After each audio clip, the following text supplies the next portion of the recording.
फिक्र में अब वो धर्मयुद्ध जिसका नया कोड वर्ड है काल नेमी।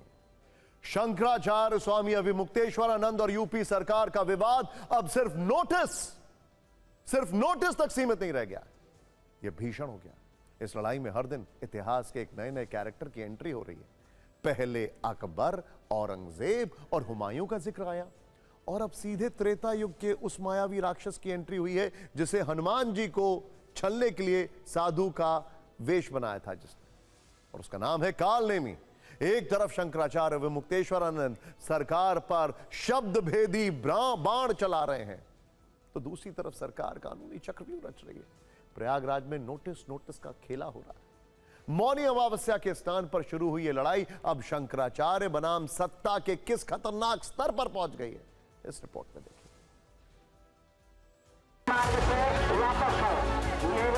उत्तर प्रदेश की सरकार को क्या ये अथॉरिटी है कि वो घोषित करे कि ये शंकराचार्य है और ये शंकराचार्य नहीं है? सैकड़ों अनुयायियों के साथ अपने वाहन पर सवार होकर के उस पीपा पुल पर आए और उन्होंने वहाँ का जो बैरियर है उसको तोड़ा। शंकराचार्य स्वामी अविमुक्तेश्वरानंद और यूपी सरकार की लड़ाई में अब एक मायावी राक्षस की एंट्री हो गई है जिसका नाम है काल नेमी। धर्म युद्ध में इस राक्षस की एंट्री ने सर्दी में यूपी की सियासी गर्मी बढ़ा दी, क्योंकि इसका नाम किसी और ने नहीं बल्कि खुद सीएम योगी ने लिया। कि ऐसे तमाम कालनेमी होंगे जो धर्म की आड़ में सनातन धर्म को कमजोर करने की साजिश रच रहे होंगे, हमें उनसे सावधान होना होगा।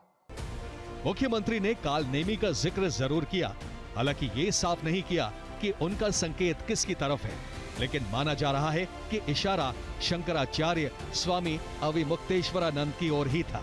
सवाल ये है क्यों? इसके लिए आपको एक दिन पहले का ये बयान सुनना चाहिए, जब शंकराचार्य ने औरंगजेब का उदाहरण दिया था। यही योगी जिसको आप लोग साधु संत कहते हो, हम तो हुमायूं का बेटा अकबर कहते हैं, हम तो औरंगजेब कहते हैं, ये नहीं है हिंदू कहने के लायक। गंगा स्नान से शुरू हुआ विवाद थम नहीं रहा, बल्कि दोनों तरफ से भयंकर वाक युद्ध छिड़ा हुआ है। आग में बयानों का घी रोज डाला जा रहा है। इस नोटिस को तत्काल वापस लिया जाना जरूरी है, नहीं तो भ्रम फैल रहा है और उस भ्रम से सनातन धर्म की और विशेष रूप से हमारी प्रतिष्ठा की, हमारे मठ के रेवेन्यू की सबकी क्षति हो रही है। बहन और भाइयों, एक योगी के लिए, एक सन्यासी के लिए, एक संत के लिए धर्म और राष्ट्र से बढ़कर के कुछ नहीं हो सकता। यही उसके जीवन का ध्येय होना चाहिए। वैसे यूपी सरकार बनाम शंकराचार्य में सियासत काफी गर्म है। समाजवादी पार्टी के अध्यक्ष अखिलेश यादव ने कहा कि बीजेपी सरकार अधर्म के रास्ते पर चल रही है। वहीं अखिलेश यादव के चाचा शिवपाल यादव का कहना है कि बीजेपी संतों का अपमान कर रही है। ये अधर्म के रास्ते पर भारतीय जनता पार्टी चल रही है। पूज्य शंकराचार्य जी का पूरा सम्मान होना चाहिए। शंकराचार्य विवाद को लेकर संत समाज में काफी हलचल है। कथावाचक अनिरुद्धाचार्य महाराज का कहना है कि चोटी पकड़कर अपमान हुआ है, इसलिए प्रशासन संत से क्षमा मांगे। लेकिन अखिल भारतीय अखाड़ा परिषद के अध्यक्ष महंत रविंद्रपुरी महाराज के मुताबिक अगर अपमान हुआ है तो संत कोर्ट जाएं। सीएम को अपशब्द कहना ठीक नहीं है। श्री गोवर्धन पीठ के शंकराचार्य स्वामी निश्चलानंद सरस्वती ने कहा कि अगर शासन हाथ खड़े कर देगा और कहेगा कि हमारे बस की बात नहीं है तो मैं समाधान निकालूंगा। ठीक नहीं है, मेरे पास आएगा मामला तो निर्णय दूंगा। अन्य मुख्यमंत्री जी को गाली दें, अकबर का बेटा कहें, हुमायूं का बेटा कहें, कहाँ तक उचित है? संत समाज इसको बर्दाश्त नहीं करता है। प्रशासन के द्वारा यदि किसी ब्राह्मण का चोटी पकड़ के जो अपमान हुआ है तो प्रशासन को चाहिए कि वो जाके संतों के चरणों में क्षमा मांग लें। कुल मिलाकर देखें तो विपक्ष खुलकर शंकराचार्य के साथ खड़ा नजर आ रहा है। अखिलेश यादव ने इसे बीजेपी के खिलाफ बड़ा हथियार बना लिया है, लेकिन संत समाज की राय बटी हुई दिख रही है। एक पक्ष स्वामी अविमुक्तेश्वरानंद के साथ है तो दूसरा विरोध में। देखना दिलचस्प होगा कि ये लड़ाई किस मोड़ पर खत्म होती है, अंत में कौन झुकता है। देखिए, आज के विवाद का कीवर्ड है काल नेमी। ऐसे में सवाल है कि सीएम योगी ने इसका नाम क्यों लिया। कालनेमी एक मायावी राक्षस था जिसका जिक्र रामायण में है। कालनेमी को छल, कपट और पाखंड का प्रतीक माना जाता है। आप आज की भाषा में इसे रावण का सीक्रेट एजेंट भी कह सकते हैं। कालनेमी लंकापति रावण के मामा मारीच का बेटा था। लंका युद्ध में घायल हुए लक्ष्मण के लिए जब हनुमान जी संजीवनी बूटी लेने जा रहे थे तो उन्हें रोकने के लिए रावण ने कालनेमी को भेजा था। हनुमान जी को भ्रमित करने के लिए उसने साधु का रूप धारण किया था। उसका काम हनुमान जी का वक्त बर्बाद करना था ताकि लक्ष्मण जी के प्राण ना बच सकें। लेकिन बजरंग बली ने उसकी माया पहचान ली और एक ही प्रहार से उसका वध कर दिया। यानी भाषण में कालनेमी शब्द का इस्तेमाल रास्ता रोकने वाली भूमिका की वजह से किया गया और अविमुक्तेश्वरानंद के खिलाफ भी विकास और धार्मिक कार्य का रास्ता रोकने का इशारा किया गया।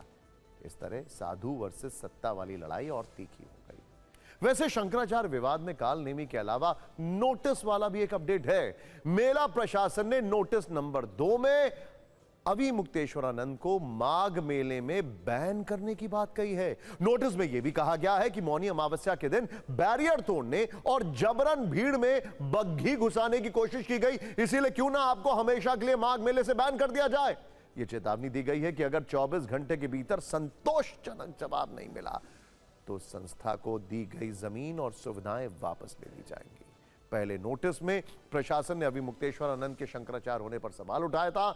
इस पर स्वामी अविमुक्तेश्वरानंद ने 24 घंटे के अंदर माफी मांगने का अल्टीमेटम दिया था। लेकिन दूसरा नोटिस भेजकर मेला प्रशासन ने फिर से गेंद अविमुक्तेश्वरानंद के पाले में डाल दी है। हालांकि अभी नोटिस का जवाब नहीं आया है, लेकिन टीवी 9 भारतवर्ष से बातचीत में उन्होंने कहा है कि मेले में मेरा प्रवेश रोकना भी सत्ता की हनक है। इस विवाद में अब से कुछ देर पहले यूपी के डिप्टी सीएम केशव प्रसाद मौर्य ने सफाई दी है। उन्होंने कहा है कि पूज्य शंकराचार्य जी के चरणों में प्रणाम है, उनसे प्रार्थना है कि वो स्नान करें। किसी भी पूज्य संत आचार्य शंकराचार्य का अनादर नहीं करना चाहिए। हमारी ऐसी परंपरा नहीं। अगर किसी ने ऐसा किया होगा तो जांच करके कार्रवाई करेंगे। मतलब अब आपके प्रवेश को रोकने पर काम हो रहा है। यही तो सत्ता की हनक है, लेकिन एक सवाल बन जाएगा जिसका जवाब उनको लंबे समय तक लोग मांगते रहेंगे और वो सवाल ये होगा कि दिया क्यों था जब वापस लेना था। तो या तो देने वाला तुम्हारा निर्णय गलत था या तो लेने वाला निर्णय गलत था। तो गलत निर्णय क्यों लेते हो तुम? भाई इस सरकार में बुलडोजर ही तो है और तो कुछ है नहीं। इनके पास एक ही शस्त्र है, बुलडोजर।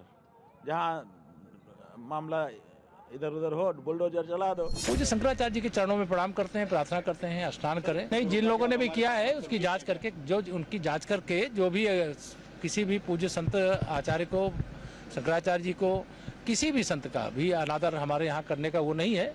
अगर कोई ऐसा किया होगा जांच करके कार्रवाई करेंगे। लेकिन उनके डिप्टी सीएम केशव प्रसाद मौर्य का बयान आते ही अखिलेश यादव ने तुरंत जवाब दिया है।